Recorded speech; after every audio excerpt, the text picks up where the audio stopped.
excited to have this opportunity to spend a little time talking with you.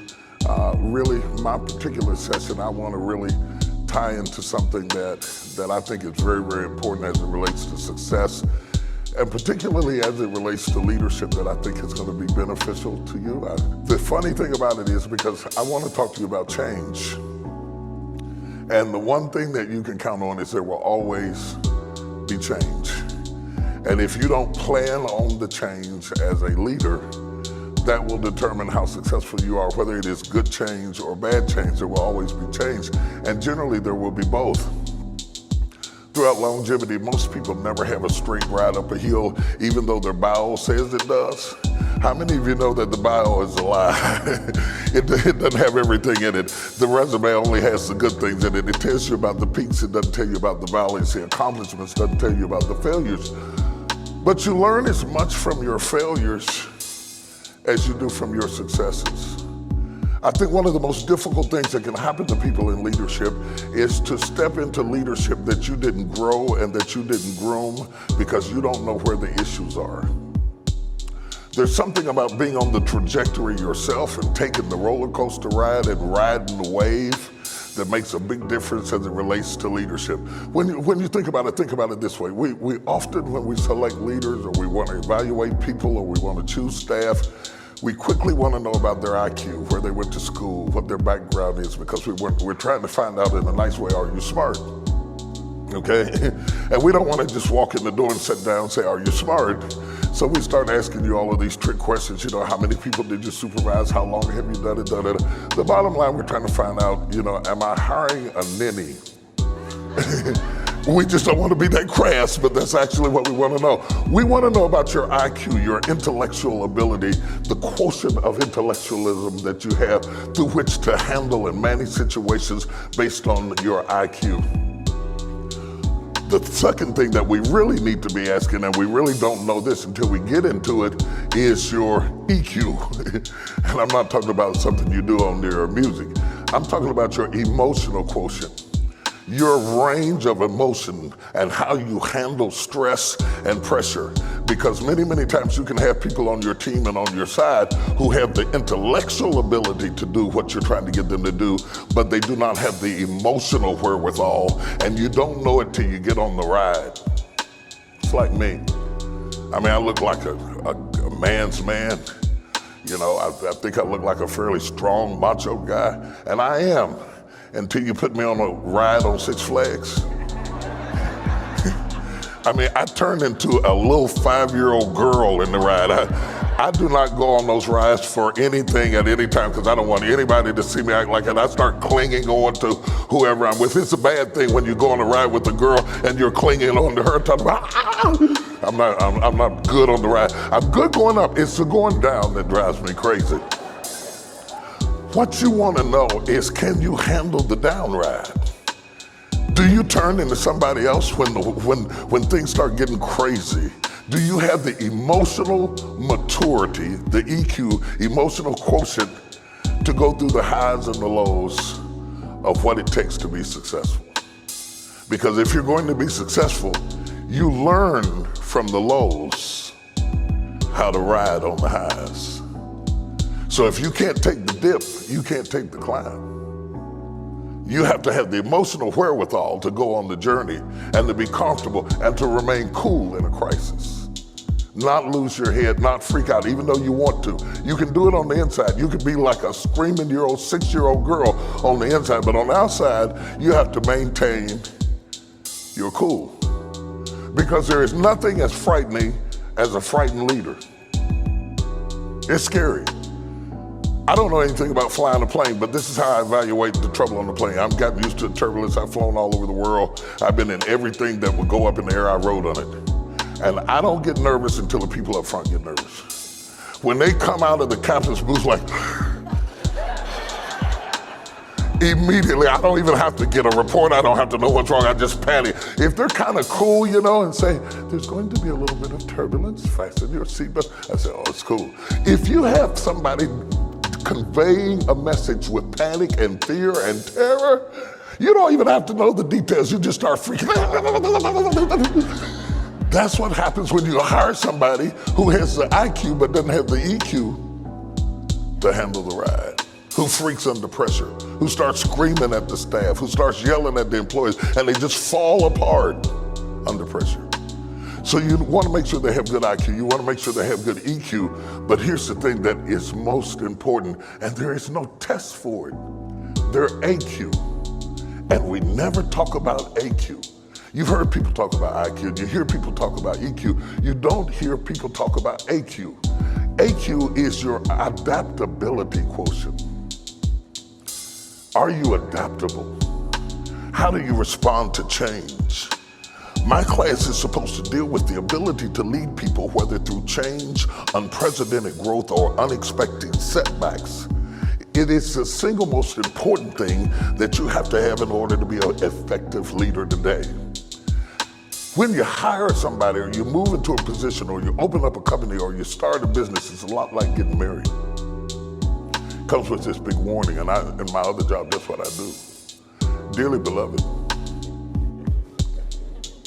we are gathered here today to join together into the holiest state of matrimony, this man and this woman, and we start asking them the questions, the real question. The question should warn you.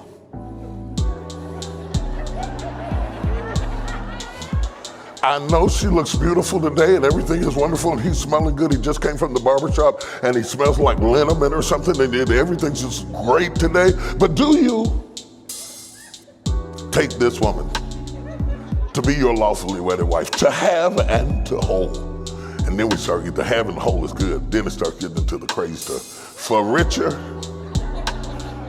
or for poor, for better or for worse, in sickness and in health. And you know what we do? We tell you, we say, do you? And you say, I do. But you're saying I do to something that you've never seen. Because if you haven't spent time with them, you don't know how they act sick. I can deal with you sick, but I didn't know you got hateful when you got sick. You know, I didn't know that when we get broke, you're going to freak and panic and move out and go back to your mother, for better or for worse, richer or for poor. And so I'm saying I do to some blank circumstances, and I'll spend the next 20 years trying to figure out, do I?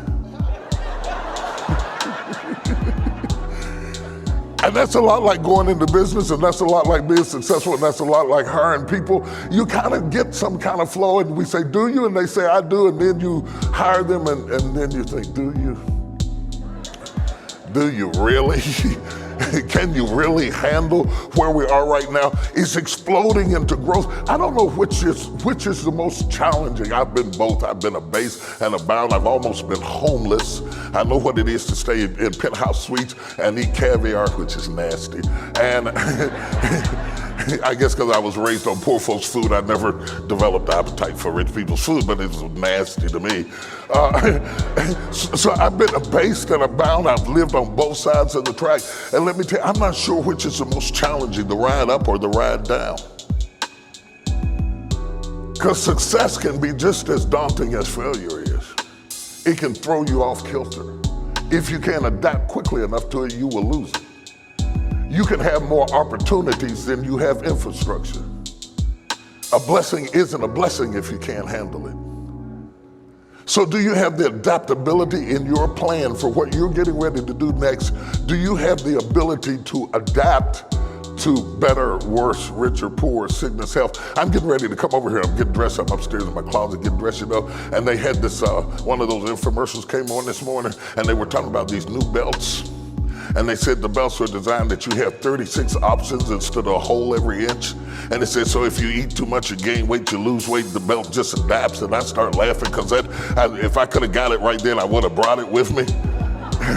Because have you ever ate one of those meals and made you wish you had another hole right here so you could breathe? You know, that's the way going up is. Going up, if you don't have the expansion joint in your strategy that accommodates winning, you could be praying to win something that you can't handle if you get it.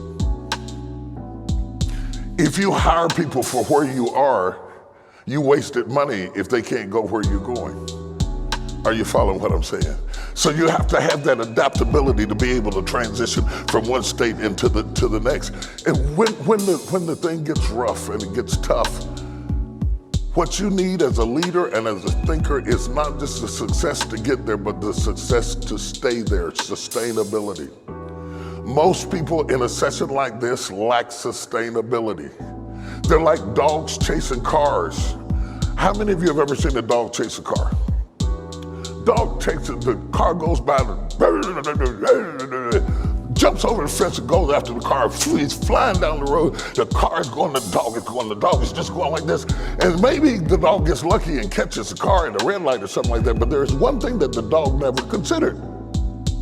I can't drive. You might be chasing after something that you can't run. It's not just about getting there, it's sustainability after you get there. To get here and get invited and get invigorated and get motivated, I'm gonna go out there and I'm gonna get it. I don't care what comes in my way.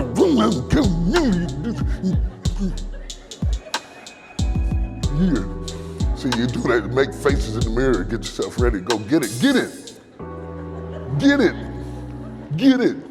But can you run it after you get it? What gives people comfort in leadership is when there is a commitment to stability in the midst of fluctuations. So the whole issue, the only thing that should be stable in your ride to success is you. And if you're not a person who can be stable in the ride, you shouldn't get in the car. Stability in the midst of fluctuations is quite important. In essence, that's what I'm trying to convey to you. So what do you do when it's bad news? The best thing to do with bad news is to deliver a clear, accurate, concise message. A clear, accurate, concise message. Hello, AT&T, I cannot pay you. I will pay you next month, next year, 6 months. Clear messaging creates clear expectation, which avoids disappointment. People can handle bad news if they can trust your message. This is what happened. This is how we're going to handle it, and we are sorry. Bada boom, bada bang. But if you don't give clear messaging, united. Who said that? If you don't give clear messaging, you got to do damage control over and over and over again as people lose their heads and freak out. It is not what happens to you that matters. It is how you handle it. Are you getting what I'm saying? So I want to go to the positive end, and I'm trying to hurry because I got a lot to tell you and don't have much time.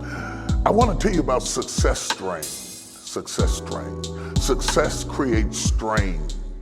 It challenges your ability to grow and to evolve. The very thing that you're here to get is the very thing that's going to drive you nuts. It's strain. The strain of winning. The strain of getting more response than you expected. The strain of getting the deal. I got the deal. I got the deal. I got the deal. Can you handle it? You can't handle the deal. Excuse me, there's 5 people standing up here. Success strain. When you win, it strains you. Stress is an indicator. It's a benefit. It's a favor. It lets you know you're at your limits. It does not mean that you cannot do it, but it does mean you have to change something. Anytime there is stress, you have to change structure or strategy. Whenever I am stressed out, it is an indication that I don't have the strategy or the structure for where I'm at, and that stress is a warning bell that you need to reboot, recalibrate, and either change your structure or your strategy for what's about to happen in your life. I'm gonna spend last few minutes helping you to look at that strategy, that structure. I'm from West Virginia. We had a silver bridge in West Virginia. The bridge collapsed. People died. It was a horrible experience. And when they did research in it, they said the bridge collapsed because of stress. That means whoever designed the bridge did not plan for the weight of winning. And I want you to take into serious consideration the weight of winning. Because if you don't, once you get up there, just through the pressure of winning, you didn't build in the structure and the strategy to handle it. And stress is going to be your warning bell going off at 2 o'clock in the morning as you're looking out the window in the middle of the night that you need to change. You can't have 7 kids in one car. Even though you can have the baby, you don't have the structure to handle the trip. So now you have to add that kind of infrastructure. And I want you to think, since you're probably going to be working with limited people, you got big dreams but limited budget, and you've got a lot of people, a small amount of people to handle. Are they tough enough? Do they have the structure to handle the stress of winning? Is your strategy like my belt I saw before I left to come over here? Does it have enough notches to handle the strain of winning? Adding and changing and adaptability of that structure and strategy is very important. Built-in flexibility for best and worst case scenarios is very, very important. So I'm looking at my life, and I'm looking at my life. I'm going to deal with my life, your life, in 2 categories. One of them I'm going to call the whirlwind. The whirlwind is all the craziness you've got going in your life that demands your attention, and it is consistent. Your whirlwind is all of that stuff that, because you're good at doing it, you create a whirlwind in your life and then sit on the side of the bed talking about, I'm tired, you did it to yourself. Because you're a winner, you have a whirlwind. Every winner has a whirlwind. Managing that whirlwind is important. But if you spend 100% of your time managing your whirlwind, you don't have time for growth. The whirlwind is an issue for one reason. It is like a football game. You know what the most important feature of a football game is? It's not the linebacker, it's not the coach, it's not who owns it, it's not the colors of the uniform, it's not the quarterback, it's the clock. The clock is the most important feature of the football game. Because what makes the football game exciting is the clock. The clock says you've only got a certain amount of time to do this. You know what the whirlwind does not have? It does not have a clock. These are the endless tasks in your life that spend all the time. All the time. You know when you get there, you've got this to do. You know when you get up on Friday, you've got that to do. The whirlwind of issues and problems it takes to make you, you. If you're giving 100% of your time to the whirlwind, you'll never get where you're trying to go. At the most 80%, no more than that. 80% goes to the whirlwind. 20% goes to the wigs. I'm not talking about what you wear in your head. I call them wigs. They are your wildly inspiring goals. Your wildly inspiring goals. If you don't carve out time to think toward and plan toward and strategize your wildly inspiring goals, don't get 10 of them, that's too many. Don't get 5, that's too many. At the most 2. And make sure that your goal is worthy of your 20%. A wildly inspiring goal is something that if you got it, it will change how you deal with the whirlwind. A wildly inspiring goal is worthy of you committing, setting aside your time and energy to focus on it. And it's not a goal if it doesn't have a clock. For instance, if you say, our goal is to provide better service to our customers, that's going to be a wildly inspiring goal. It's also going to be an unattainable goal because it is so abstract that you never know when you've done it. But if you take the same goal and say, we are getting report cards back from our customers, and our goal is to, by the end of the year, to get 70% positive report cards back. Now we have a date, and we have an indicator, and it is measurable, and it is quantifiable, and it's going to give you the thing that you need to continue to be creative, the satiety of winning. If you build a life that never says you won, all you're going to end up with is tired. For these wildly inspiring goals, we don't want any more than 2 of them. We want them to have a date on them, and we want them to be indicators to us that we have completed this, so that we can have the celebration feeling of having won the game.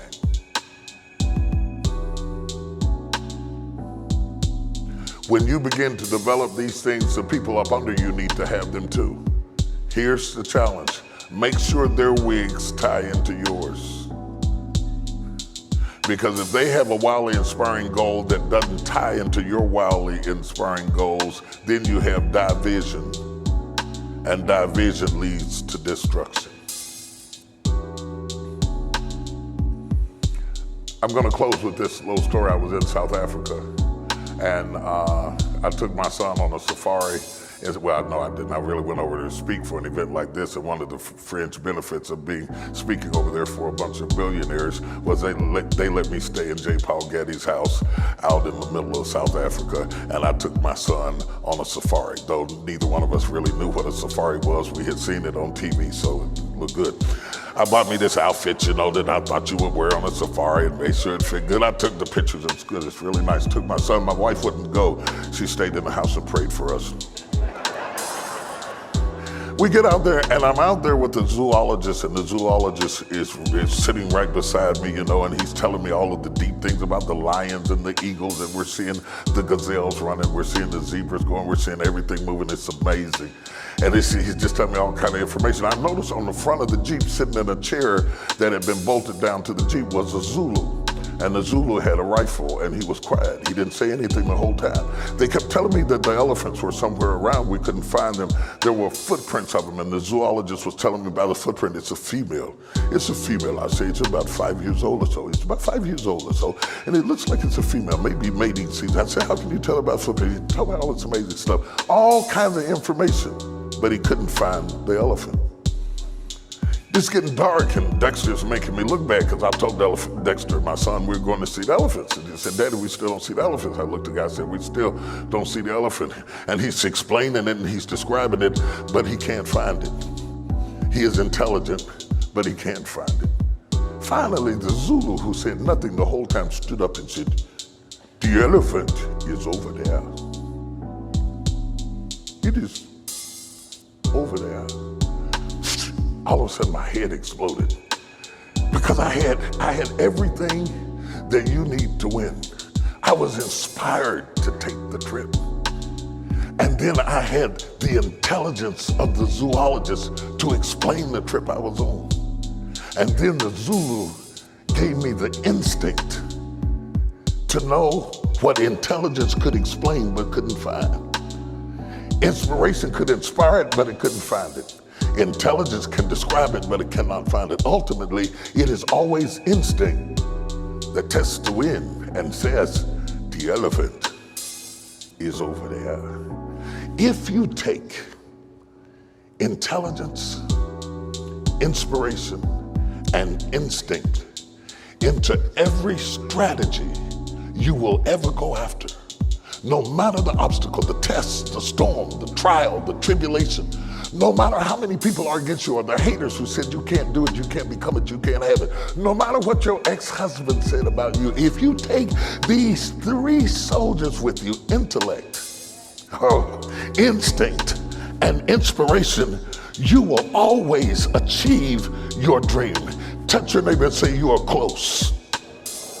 You are close. As I close today, I want to say this one thing to you. And I want you to remember it, and I want you to hold on to it. No matter whether things are better or worse, richer or poor, going up or going down, always remember that you would not be stressed or frustrated if you were not close to what you were trying to achieve. If you were not close to it, you wouldn't have that feeling down in your gut and in your spirit that something is about to happen in your life. And if you forget everything else that I said to you today, always, always remember, the elephant is over there. Thank you.